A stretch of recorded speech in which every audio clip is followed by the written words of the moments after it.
So para matanggal natin tong mga tornilyo dito sa likuran, kailangan natin ng 8mm na tools. Okay. So para hindi tayo mahirapan ma-access yung ating back panel ng SPS10, tanggalin muna natin itong tornilyo na to, itong hose.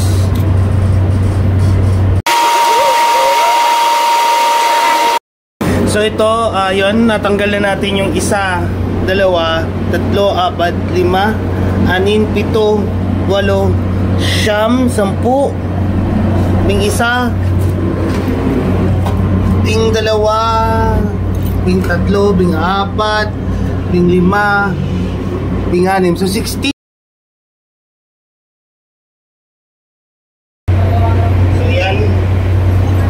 Ang madalas na nagiging problema sa EBE belt error natin is natatanggal itong belt na nasa likuran ng ating washer, no?